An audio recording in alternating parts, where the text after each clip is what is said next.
Ketika umat Islam dengan penuh kesadarannya secara personal, pengusaha, negara, wah jadi top leader ekonomi dunia. Nabi SAW bersabda, barang siapa yang beriman kepada Allah dan hari akhir, maka hendaklah dia berkata yang baik atau diam.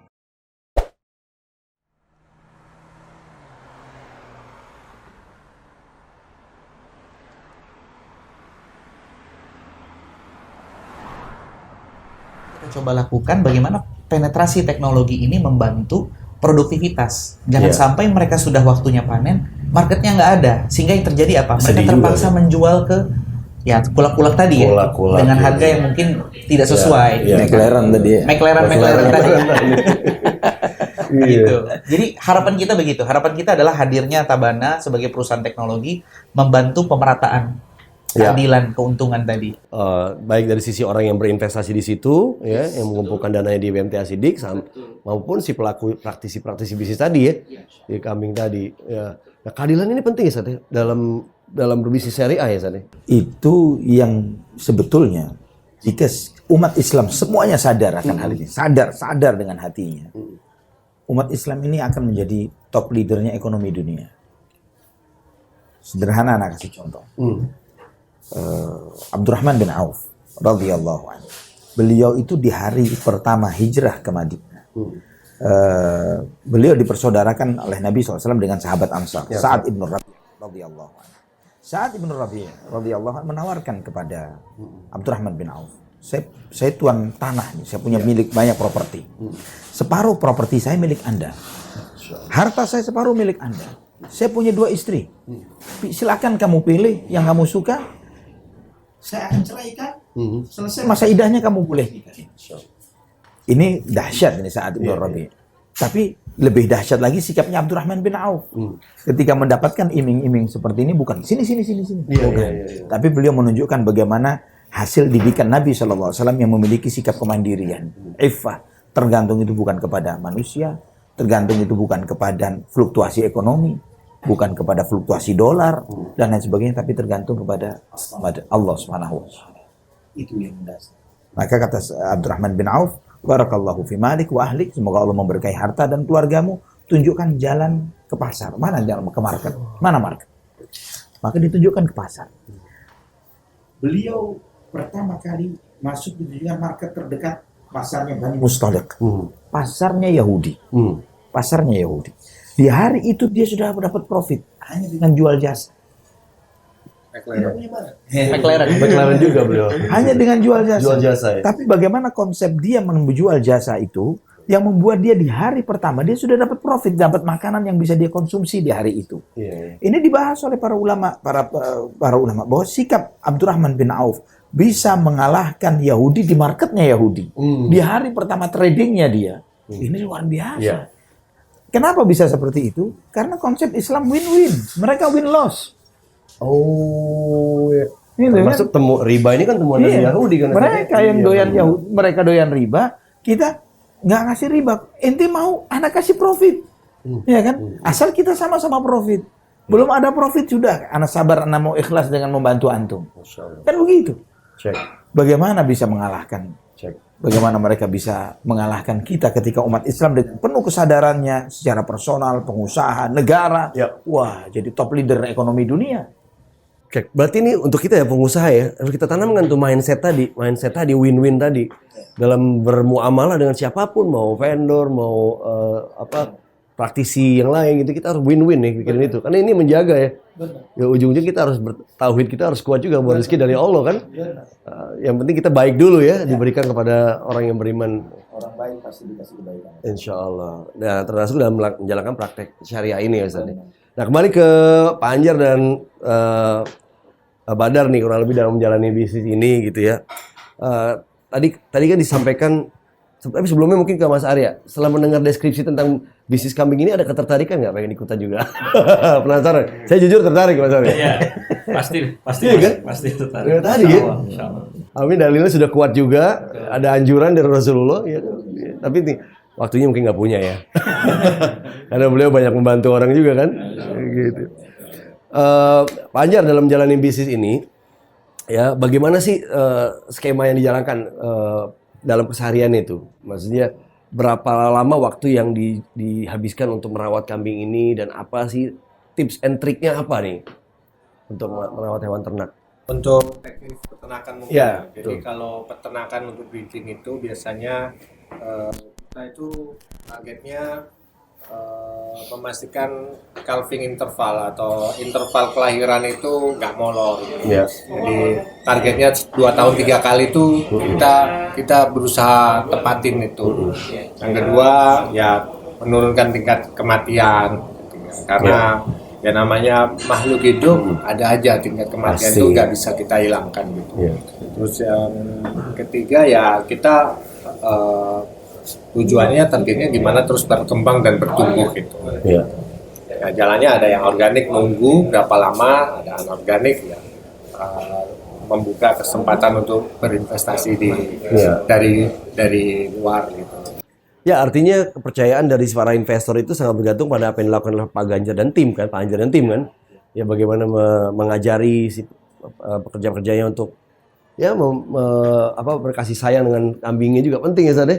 Best practice lah. Best Kemarin practice, sempat ngobrol sama Pak Badar tuh gimana kita bisa melakukan recording yang sederhana ya, karena kuncinya kita analisa keberhasilan atau enggak gitu itu kan dari recording ya.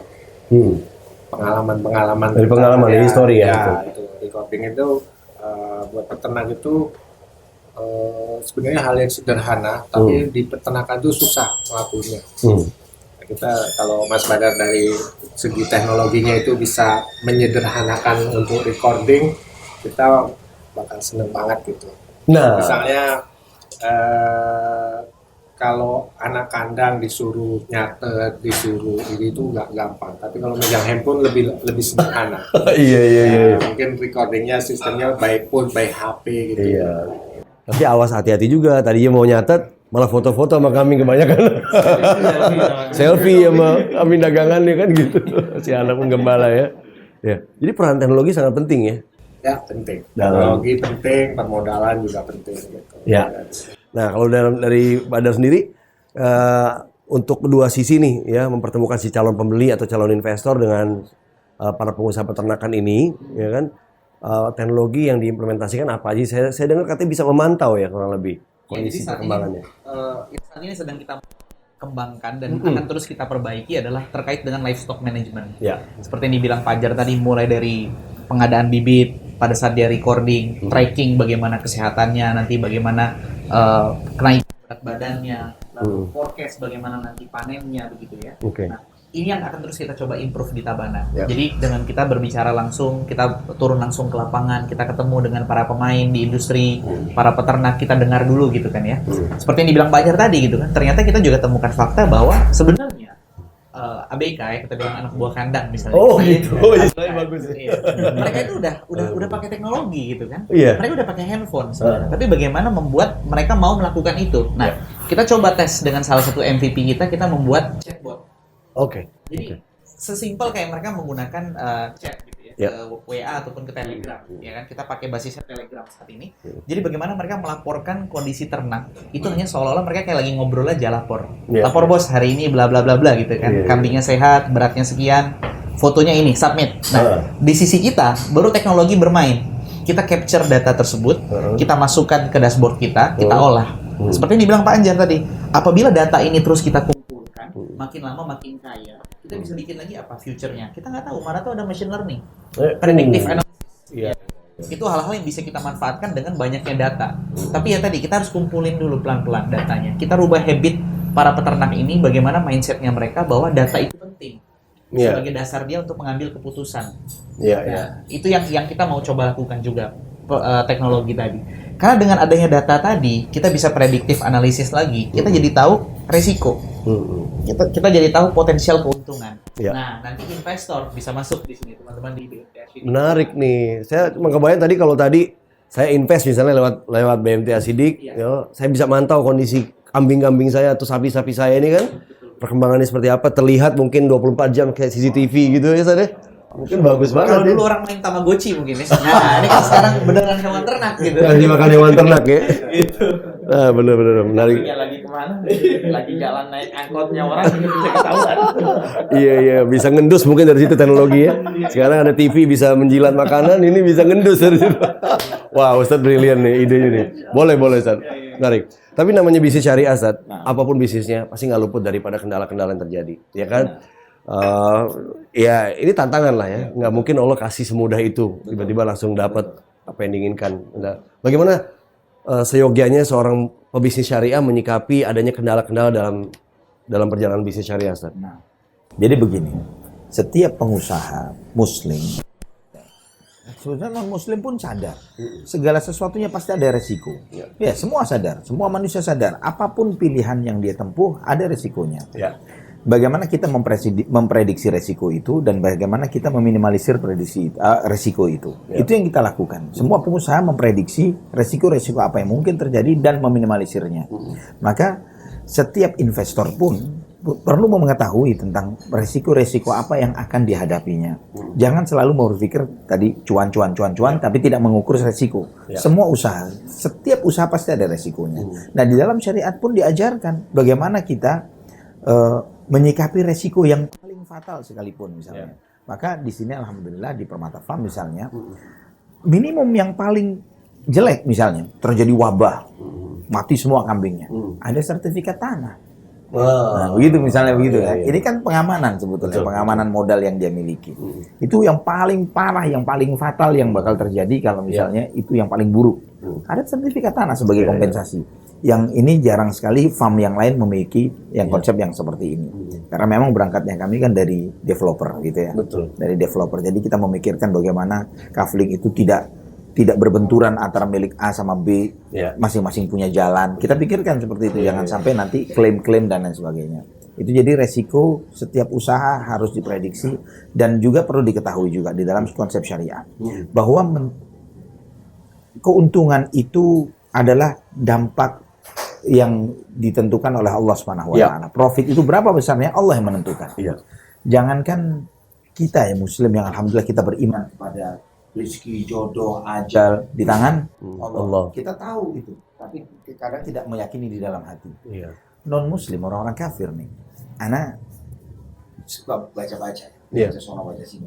Ada salah satu buku ya, Psychology of Money judulnya. Di buku itu dia menjelaskan bahwa keberuntungan seseorang atau tidak beruntung itu faktor di luar orang itu. Jadi dia menceritakan contoh kasus dia sebutin Bill Gates itu menjadi orang yang super seperti ini, menjadi hebat. Ini karena faktor keberuntungan yang kita tidak tahu apa faktor penyebab keberuntungannya. Karena dia punya teman sekelas yang tidak kalah pinternya dengan dia, tapi nggak beruntung. Kenapa? Qadarullah dia mati. Waktu hiking mati. Tuh. Padahal Bill Gates memuji hebat-hebat orang itu. Pernah punya mimpi bareng nanti kita jadi CEO, kita akan jadi Forbes, Self-Andread dan sebagainya. Mereka menghayalkan itu semuanya. Nah, kita Muslim ketika melihat bahwa keuntungan itu di tangan Allah Subhanahu wa taala, Allah yang menentukan harta apapun yang kita miliki, maka itu bukanlah satu-satunya. Satu-satu yang kita jalankan di dalam bisnis ini ketika mudharabah misalnya, investor dengan pengusaha. Itu adalah ta'awun 'alal birri wat taqwa. Tolong-menolong dalam kebajikan dan takwa. Berangkat dari situ. Maka tidak seperti konsep kapitalis yang kalau kamu rugi, kamu nanggung resiko modal. Tapi di dalam konsep syariah, ketika seorang pengusaha sudah maksimal, dia melakukan semaksimal mungkin, dia sudah mengorbankan waktunya, energinya, semua hal yang dia dengan keluarganya dan lain sebagainya habis untuk memperhatikan pekerjaan ini, maka ketika habis sama sekali, pengusaha tersebut tidak menanggung apapun dari modal yang hilang. Itu dalam karena konsep dari mudharabah seperti itu tadi. Menarik nih. Ini menarik sekali. Nah, risiko dan tantangan-tantangan itu terjadi dalam sisi pengusaha. Nah, saya mau ngomong spesifik nih, berhubung ada orang finansialis sekalian nih, dalam urusan tantangan-tantangan mengelola keuangan nih, Pak Anjar dan Badar gimana? Seperti apa sih kendala-kendala atau tantangan yang dihadapi sebagai pengusaha peternakan nih?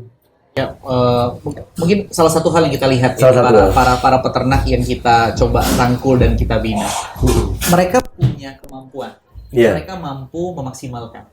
Tapi tadi mereka tidak punya modal untuk skill. Karena tadi yang seperti dibilang Pak Anjar, kalau industri peternakan ada economic of scale-nya kan. Iya. Dia mengelola 10 sama mengelola 100 misalnya. Dengan effort yang sama, mungkin resultnya jauh lebih baik yang 100. Betul. Ya kan? Tapi karena dia 10 dengan 100, dia cuma bisa 10. Effortnya tadi jadi nggak maksimal. Oke. Nah, tapi dengan bantuannya, dengan adanya modal, akses ke permodalan ini, dia bisa men-scale. Dia jadi bisa tahu kapasitasnya dia, bisa sampai sejauh mana. Nah, harapannya kita adalah akses permodalan ini makin lama makin banyak berdatangan. Dan kita akan coba bantu sebagai mitra di lapangan bagaimana akses permodalan ini penggunaannya tepat sasaran.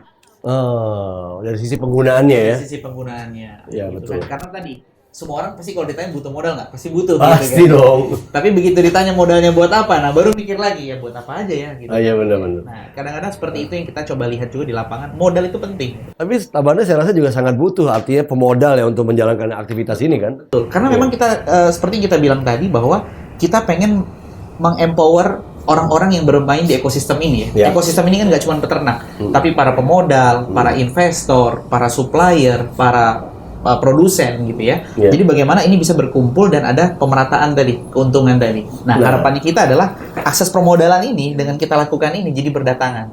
Menarik nih. Nah kalau urusan modal ya memang sama beliau bicaranya. Itu benar. Kurang lebih seperti itu kan. Artinya permodalan kepada para pengusaha-pengusaha syariah ini kan yang disupport sama BMTA Sidik kan ya. Apakah gimana supportnya kira-kira bisa Mas? Baik, intinya kan kami lembaga keuangan ini hanya sebuah bungkusnya saja yang kami fokuskan ke anggota karena kami koperasi ya, jadi nyebutnya anggota ya, bukan nasabah. Yang kami fokuskan adalah di sektor realnya, bagaimana sektor real ini bekerja, bagaimana proses bisnisnya ini berjalan, sehingga memang data yang terbaik adalah data dari bapak ini dari sisi pengusaha. Kita tampilkan ke dalam data, kemudian kita hanya menyiapkan sistem biar semua kita di tengah-tengah, biar semua ini terbuka secara struktur ya, biar adil yang tadi. Jadi BMTA Sidik memberikan modal kepada para pengusaha termasuk Tabana dan juga Permata Farm. Terus gimana bentuk mekanismenya seperti apa? Kalau orang pengen ikutan bisnis mereka bisa nggak gitu, Mas? Bisa. Di BMTA. Jadi fokusnya adalah ke rata, sama rata masyarakat bisa memiliki kesempatan yang sama dalam mendapatkan profit dan pengalaman bisnis. Tentunya di BMTA Sidik ini karena koperasi jadi harus jadi anggota. Kemudian di situ mungkin kita buka tabungan, anggota membuka tabungan khusus untuk mudoroba. Di situ ada sektor yang diinginkan, silahkan untuk dipelajari dulu resikonya. Kemudian isi form, kemudian selesai, tinggal mulai proses. Oke, disitulah difasilitasikan ya oleh BMTA Sidik untuk bertemu. Jadi dana yang digunakan oleh BMTA Sidik tadi sebagai anggota koperasi juga orang dimanfaatkan atas persetujuan dia untuk pengusaha ini mengembangkan. Dan si pemodal ini, si penyimpan atau nasabah ini mendapatkan imbal hasil kan, manfaat yang sama. Artinya apa eksklusif satu orang harus satu bisnis atau bisa macam-macam? Bisa macam-macam. Oh, artinya saya pengen modalin ke beliau-beliau nih dua, saya bisa gitu ya? Bisa. Jangan gitu dong Ustaz. Jangan gitu Ustaz. Kita mesti tingkatkan sholat malam dulu Ustaz. Menarik nih, semudah apa nih seorang pebisnis syariah bisa memanfaatkan modal dari BMTA Sidik? Ya, alhamdulillah kita juga digital ya, semua bisa via digital nanti tinggal mempelajari di website kami, tinggal dibaca aja satu ketentuan, kemudian bisa akses via digital tentunya nanti. Semudah jadi berarti ya. Semudahnya lewat teknologi ya. Ya, lewat teknologi. Nah, dari sisi penyimpanan uang sendiri kan tentunya kalau itu kan tadi uang dipakai buat modal adalah uang yang disimpan oleh masyarakat itu sendiri ya. Akadnya apa Mas kalau boleh tahu? Baik. Akad pertama kita akad kord. Akad ini adalah akad waktu simpanan pokok. Sebenarnya ada alasan kenapa kita pakai kord tidak wadiah. Tapi apabila pada saat mereka udah mau memindahkan ke akad mudharabah, maka akan mereka bisa langsung pilih untuk langsung akad mudharabah itu. Bisa bertambah atau bisa berkurang. Jadi kita hanya ada dua akad kord atau akad mudharabah. Di sini mudharabah di sini mudharabah kita mudharabah muqayyad yang tertentu. Kalau yang mutlaqah kebetulan belum ada. Nah, boleh sekalian saya belajar nih, tolong diedukasi mudharabah muqayyad itu seperti apa sih bentukannya? Mungkin nanti Ustadz yang bisa lebih ini ya. Tapi kalau saya mungkin gambaran aja dulu ya. Dari praktisi dulu Ustaz. Kalau mukoyat mungkin tertentu. Jadi misalnya untuk sapi Bali sendiri itu mukoyat tertentu. Kalau mutlak itu biasanya bebas mau diputar seperti apa gitu. Kendala kami di mutlak adalah proses pelaporan datanya dan bagaimana naik turunnya. Itu kelemahan di kami, maka kami fokus di mukoyat yang bisa terukur resiko dan Ya artinya si nasabah tersebut atau ya anggota koperasi ya, itu juga mendapatkan laporan nih tentang apa yang dilakukan oleh Pak Anjar dan Tabana gitu ya. Bagaimana bisnisnya berkembang lewat uangnya itu. Apa ada perjanjian khusus di setahun baru bisa mendapatkan profit dari hasil? memang akad mudoroba itu harus ada jangka waktu. Jangka waktu ini sebenarnya untuk tandid hukmi atau tandid hakiki, artinya di situ untuk diketahui apakah ini sudah bisa bagi hasil atau belum. Iya. Nah, di sini proses kita untuk memberikan informasi di tengah-tengah ini tadi. Jadi memang harus ada jangka waktu untuk bisa menentukan apakah ini untung atau rugi dan bisa dibagi kepada anggota. Tapi due diligence atau pengecekan dari si pengusaha syariah ini juga dilakukan oleh BMT ya? Iya. Artinya nggak sembarangan dong diperkenalkan bisnisnya. Ternyata Afwan mungkin tidak menjalankan secara syariat. Jadi udah ada proses penyeleksian gitu ya? Jadi udah terseleksi tinggal dijabarkan. Yang mau ke akad mudharabah silahkan pilih. Ada Pak Anjar, ada Tabana, ada dan sebagainya gitu ya. Menarik. Jadi berada di tengah itu tidak mudah ya Ustaz ya? Mempertemukan itu ya? Ketika mempertemukan itu kan sebetulnya ini fungsi amanah. Iya. Fungsi amanah itu tanggungannya juga nggak ringan gitu. Seringkali misalnya di kehidupan nyata misalnya ketika kita mereferensi seseorang, antum bisa dong bekerja sama dengan si fulan nih. Gitu. Iya. Ternyata ketika si fulan ini yang kita kenalin tertipu atau nipu gitu ya. Iya. Beban moral kita berat banget Berat. nih, gitu kan. Ya Allah. Nah jadi Kita nggak nyangka nih gitu ya. gitu kan. Padahal ini baru cerita cuman yang sederhana begitu ya. Apalagi ketika ada penjaminan dan kemudian sebagainya itu akan lebih verifikasinya harus lebih ketat lagi. Iya, jadi fungsi BMT ada di situ. Ya kurang lebih. Wah, ini seru banget. Jadi apakah kira-kira bisa nih Tabana apa dalam rangka ini akan ada kerjasama? Insya Allah Jadi? dalam waktu dekat kita akan menyiapkan tabungan khusus untuk Pak Badar dan Pak Anjar sehingga anggota bisa merasakan manfaat bersama. Insya Allah. Betul sekali. Perbedaan secara signifikan mungkin di luar sana ada pengusaha yang memang sudah ingin keluar dari konvensional gitu ya, menyimpan dananya di institusi yang syariah. Perbedaannya ada di mana tepatnya gitu? Tentunya tidak harus dengan BMT Asidik ini yang mau saya tekankan. Iya. Masyarakat bisa melihat akad. Di situ malah hakikatnya di akadnya aja. Semakin akadnya itu maka konsekuensinya ada menyusul. Apabila akadnya sesuai dengan syariat maka tafadhol bisa di mana saja. Perbedaannya di akad dan konsekuensi yang ditanggung. Iya. Karena sebagian kalau dulu nih di bank konvensional kan mereka kan bisa menjanjikan imbal hasil sekian ya. Sekalipun uangnya dipakai buat para pengusaha, ya pokoknya dapatlah 7% intinya gitu ya. Lebih mendahulukan. Itu tidak dijalankan kan di sini ya. Ya kita berbisnis bersama kan melewati baik buruknya atas laporan. Betul. Wah, menarik. Kalau pengalaman selama ini menurut antum dibandingkan dengan persentase yang biasa didapetin oleh orang-orang konven ya, bicara konvensional itu sebenarnya agak nggak enak sebetulnya. Iya juga Kenapa? sih, Karena apa? Syariah itu lawannya haram gitu sebenarnya. Cuman bicara ya yang bang haram ini. Gitu ya. Jadi kita bisa demo massal kan. Iya, kenapa di lembut-lembutin gitu kan ya? Seperti riba disebut bunga gitu kan bunga wangi gitu kan. Juga ya, Riba kan busuk gitu. Benar juga ya.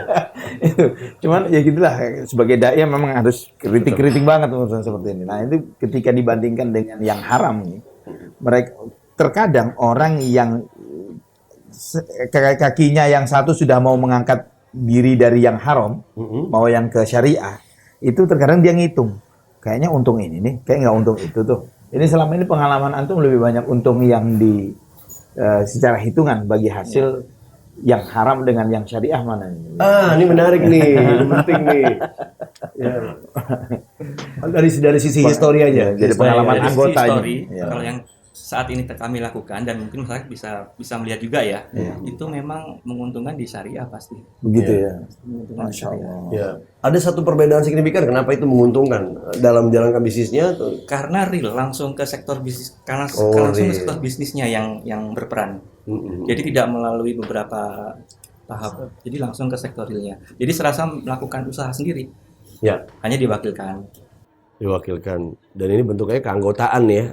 Jadi kalau sama-sama anggota kita kan nggak saling menyakiti ya harapannya gitu ya. Meskipun punya kartu anggota ya. Anggota perpustakaan maksudnya. Gitu. Kalau dari Tabana sendiri dengan BMTA Sidik dengan disupport ya, artinya kira-kira apa impact yang akan terjadi buat bisnisnya? Buat Pak Anjar juga nanti. Jadi yang pertama ya, kita sangat apresiasi dan sangat salut karena pada saat kita melihat BMT ini sebagai koperasi yang ternyata juga berbasis digital, ini langsung ketemu nih DNA ya. Karena kita bermain di teknologi, BMT juga bermain menggunakan teknologi sebenarnya. Nah ini udah nyambung nih mindsetnya gitu kan. Yang kedua adalah tadi harapan kita adalah para mitranya kita yang ada di lapangan dan kitanya juga sendiri gitu ya, karena punya mitra yang syariah. Secara psikologis pun kita jadi tenang. Mungkin kalau saya mau nyambungin juga tadi yang dibilang Mas Arya, kenapa syariah lebih untung? Karena tadi peternak-peternak yang sudah kita rangkul tadi, yang sudah berusaha mencoba mengambil akses pembiayaan yang konvensional atau haram gitu. Secara psikologis mereka nggak tenang. Karena begitu mereka berakad, mereka tahu tiap bulan udah ada bunga dan cicilan yang harus mereka bayar. Ada ancaman di situ. Nah, itu tadi yang bisa mempengaruhi sebenarnya secara psikologis itu juga mempengaruhi mereka. Dan kita coba dengan model bagi hasil yang kita terapkan di sana, kita bangunkan kandang untuk mereka, kita rangkul mereka, kita siapkan pakan.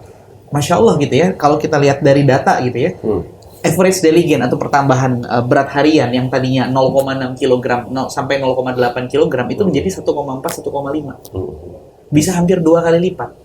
Karena tadi mereka tenang kerjanya gitu kan, nggak ditunggu sama cicilan, nggak ditunggu sama sita-sitaan, seterusnya gitu. Saya rasa nggak hanya pengusaha yang tenang ya, kambing-kambingnya juga lebih tenang. Ini majikan saya pakai dana riba pusing nih, aduh, mundal marah-marah terus nih, saya disuruh gemuk, padahal saya nggak dikasih makan. Contoh kayak gitu kan ya. Jadi fokusnya bukan pada pengembangan bisnisnya si pengusaha ternak ini, tapi gimana cara ngembalin duit yang berbunga terus tiap saat. Jadi dari awal kan pada saat terima uang udah dipotong dulu kan dia. Begitu udah dipotong, akhirnya dia harus alokasikan budgetnya dia tuh untuk cicilan. Ya Allah. Sehingga ongkos yang harus dia tanggung tuh sangat besar. Sedih. Iya. Secara cash flow juga beda ya. Iya. Karena kalau cash flow kan setelah dipanen baru kita ini ya, baru bayar ke baratnya bagi hasilnya gitu. Betul. Tapi kalau misalnya tiap bulan harus nyicil pokok sama bunga, ya masalahnya peternak itu kebanyakan cash flow sehingga dia jual kepepet, jual butuh, asal laku. Iya. Karena cash flow. Ya cash flow itu yang hari-hari ya. Kalau dengan sistem syariah itu kan kita cut off-nya ketika sudah panen. Terjual. Ya. Tapi saya rasa butuh kepintaran juga untuk mengelola keuangan ya. Artinya gini, jika si peternak ya, maaf mungkin bukan Pak Anjar, mungkin peternak di level-level menengah gitu ya, di bawah gitu ya. Jika dikasih uang, digelontorin uang, modalin gitu ya, juga mereka nggak bisa ngelola, akan panik mungkin ya. Makanya itu perannya Tabana ya katanya, tidak memberi uang tapi lebih ke... Jadi kita langsung salurkan sesuai juga peruntukan. Karena ini juga bentuk pertanggungjawaban kita dengan BMT dan anggotanya ya. Jadi kita ambil contoh gitu ya, misalnya salah satu peternak di satu kasus gitu ya, pada saat mendapatkan pinjaman dari bank, fokus pertama dia adalah lunasin utang dia sebelumnya. Jadi akhirnya uang yang harusnya untuk modal, dia udah pakai dulu untuk tutup lubang. Iya. Ya kan? Akhirnya uang ini yang harusnya disalurkan untuk produktivitas, nggak dia salurkan. Nah, kalau dengan Tabana, kita akan pastikan mereka menggunakan uang itu untuk peruntukannya. Jadi mereka butuh bibit. Kita akan carikan bibit. Kita punya marketplace-nya, kita kumpulkan para pemain, para trader yang ada di sana. Mereka butuh pakan, kita salurkan pakannya. Jadi kita tidak akan memberikan dalam bentuk cash, tapi kita akan bentuk pendampingan.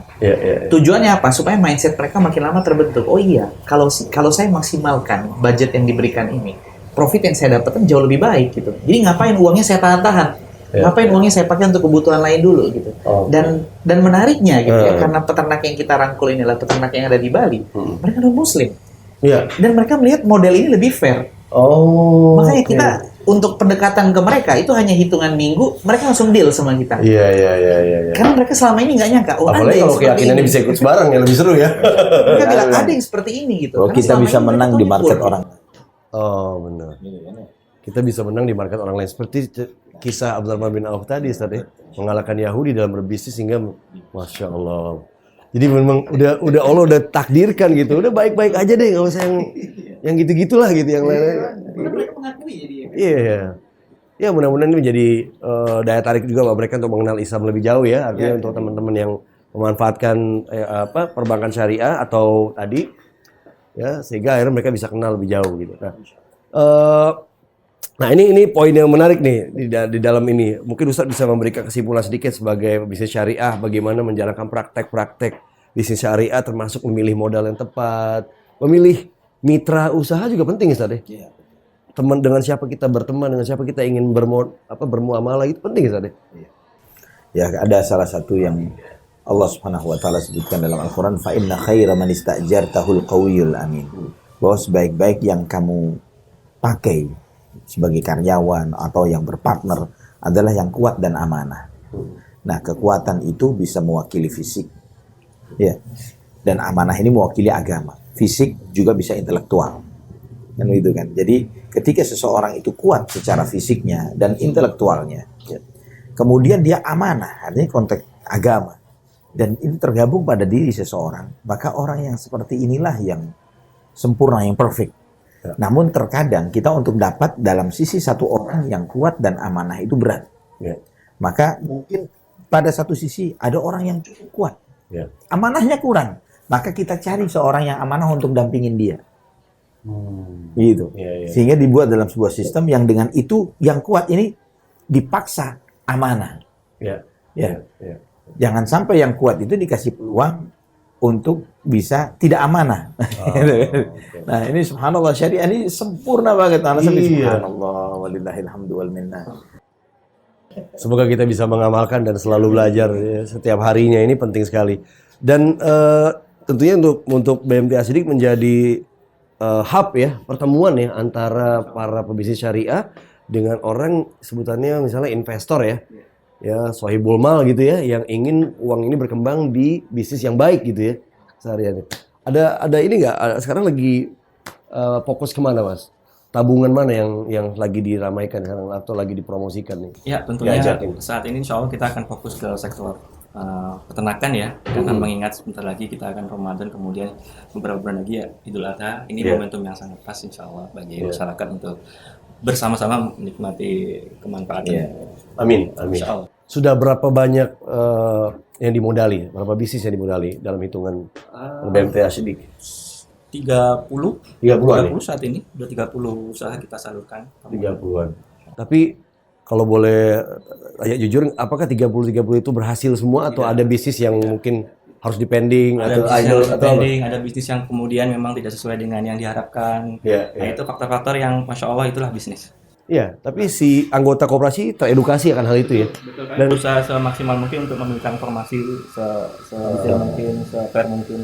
Nanti di depan juga sudah dibicarakan ya, bahwa uang Anda digunakan untuk bisnis, ada resiko kerugian. Iya.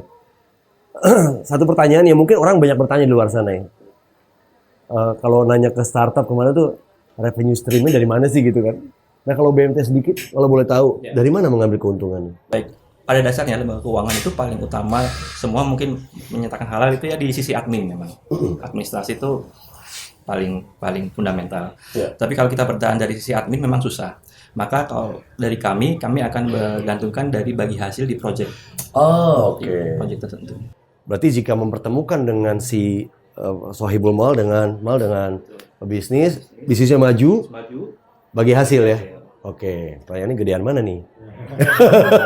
Gedean si yang mempertemukan atau apa? Oh, itu dibicarakan lah masing-masing di internal ya.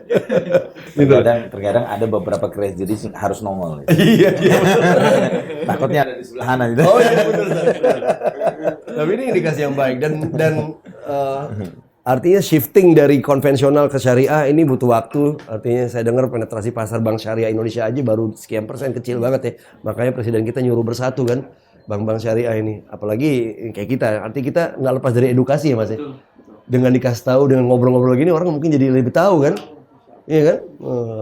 Dari Tabana apa harapannya nih ke depannya nih? Ya harapan kita mungkin makin banyak mitra yang bisa kita rangkul dan juga terutama akses permodalannya juga bisa kita salurkan dan kita juga pengen menjadikan sarana yang kita punya saat ini, kelebihan yang kita punya mungkin di teknologi ini dapat lebih banyak manfaatnya ya dirasakan ke orang-orang lain. Harapan kita yang paling pertama itu, dan yang kedua ya bermitra tadi seperti yang bilang Ustadz, dengan mitra seperti BMT Asyidik ini ya mudah-mudahan ini menjadi contoh untuk startup-startup yang lain atau perusahaan teknologi yang lain untuk mungkin bisa ya berusaha untuk mengarah ke sana gitu. Karena emang ini PR kita bersama ya untuk mengedukasi market bahwa teknologi dan syariah itu bisa jalan berdampingan. Iya, iya. Apalagi teman-teman yang pinjol-pinjol itu ya. Lulusan Harvard, lulusan apa cuma bikin company pinjol gitu ya. Sedih juga ya. Dan akhirnya jadi ngerusak negaranya juga kan, juga bangsanya sedih. Kalau mereka berpikir lebih pintar untuk menganalisa syariah ini banyak hal yang bisa dilakuin ya. Iya kan, Ustaz? Masya Allah. Ya, sedih. Mudah-mudahan ya hadirnya Tabana juga bisa menjawab solusi dari semua para pengusaha ternak supaya bisa lebih maju ya. Dipertemukan dengan pembeli, dengan investor. Masya Allah. Dan yang tadi ujungnya keberkahannya. Panjar terakhir, Panjar nih. Apa nih harapannya nih? Nah, kalau dari Permata Farm itu kita punya misi berkontribusi menyediakan pangan ya, daging yang protein gitu untuk bangsa Indonesia gitu. Ya. Jadi sebenarnya Indonesia ini kan dari dulu sampai sekarang itu krisis protein. Krisis protein itu. Krisis protein. Jadi Nggak cuma krisis protein, kurang susu Pak. Ya, kurang susu juga katanya. Tingkat minum susunya kecil katanya. hampir semuanya impor protein itu. Iya. Nah, kita coba ikut kontribusi supaya bisa produksi sendiri lah daging-daging yang Betul. kualitas. Ya, dengan menjalankan best practice atau praktek-praktek terbaik ya, mengelola si ternak ini, menjalankan sesuai dengan syariat ini dan memohon pertolongan dari Allah, ini yang kita butuhkan tentunya ya untuk bisa menghasilkan ternak-ternak yang baik. Sehingga tadi bisa berkembang biak. Wah, ya sebenarnya sederhana itu kan, kalau dia nggak berkembang semuanya mati bisnisnya kan. Si investor juga sedih, Tabana juga sedih, kita semua sedih kan. Nah ini ucuknya dari situ, dari hulu ke hilir, ya, downstream to upstream. Mas Arya nih sedikit wrap up lah dari sisi BMTA Sidik nih. Harapannya apa nih dari kita semua, para terutama yang menyaksikan ya, para pengusaha syariah yang lagi belajar sekaligus mau pindah nih gitu atau mau apa? Harapannya biar kesejahteraan ekonomi kita merata, memiliki kesempatan yang sama. Kemudian dari sisi kesejahteraan rakyat, dari sisi pengusaha sustain, bisa sustain. Bisa sustain ya. Karena kita mulai dari kebaikan dan bermitra dengan teman-teman yang baik, insya Allah. Ya, harapannya seperti itu. Afwan Ustaz, mungkin sedikit berikan ikhtitam buat kita semua atas obrolan kita nih Ustaz, tentang bisnis syariah dan permodalan syariah. Masya Allah, kan judul kita ini berkata yang baik gitu. Iya, betul Ustaz. Berkata yang baik. Dan memang sesuatu yang baik itu harus dimulai dari yang paling simpel, ucapan. Gitu ya. Ketika kita belajar memperbaiki apa yang kita ucapkan, insya Allah kita akan memperbaiki semua sikap dan perbuatan yang kita amalkan. Allah SWT berfirman, ya ayyuhalladzina amanu taqullaha wa qulu qawlan sadida yuslih lakum a'malakum wa yaghfir lakum dhunubakum wa man yuti'illaha wa rasulahu faqad faza fawzan 'azima. Wahai orang yang beriman, bertakwalah kalian kepada Allah dan ucapkanlah ucapan yang benar. Wa qulu qawlan sadida. Apa efeknya? Yuslih lakum a'malakum. Allah akan memperbaiki amal perbuatan kalian. Semua apa yang kita lakukan akan diperbaiki oleh Allah ketika kita belajar untuk memperbaiki ucapan kita. Wa yaghfir lakum dzunubakum. Allah mengampuni dosa-dosamu. Karena sebagus-bagusnya amal kita pasti namanya manusia kesandung salah. Tapi ketika kita berusaha jadi baik, kesalahan itu diampuni oleh Allah. Wa yaghfir lakum dzunubakum wa man yuti'illaha wa rasulahu faqad faza fawzan 'azima. Barang siapa yang taat kepada Allah dan Rasulnya, maka sungguh dia sukses dengan sukses yang besar. Allah. Masya Allah, lengkap nih kalau gitu nih. Wah, lengkap nih. Kalau kata istilah anak-anak sekarang, daging semua, asik. Tinggal kolesterol. Sayur semua. Oh, sayur semua. Sayur semua nih. Semua aja deh. Atau kambing semua nih guys. Daging kambing semua nih. Masya Allah. Kita berharap apa yang kita sampaikan di sini bermanfaat buat yang menyaksikan, para pengusaha muslim, pengusaha syariah. Tentunya gitu ya. Dan mudah-mudahan ini juga bisa sustain, berkembang terus dan harapannya ingin menghimbau juga untuk selalu bertakwa kepada Allah karena sesungguhnya rezeki datang dari Allah dan yang terbaik hanya dari Allah dan bermuamalah dengan baik itu adalah yang diajarkan di syariah. Ya, izin anda tutup Ustaz. Ya, kita tutup. Wassallallahu nabiyana Muhammadin wa ala alihi wasallam. Subhanakallahumma bihamdik asyhadu an la ilaha illa anta astaghfiruka wa atubu ilaik. Wabillahi taufik. Wassalamualaikum warahmatullahi wabarakatuh. Assalamualaikum. Jazakumullah khair. Allah yang Jazakumullah khair. Jazakumullah khair. Masya Allah.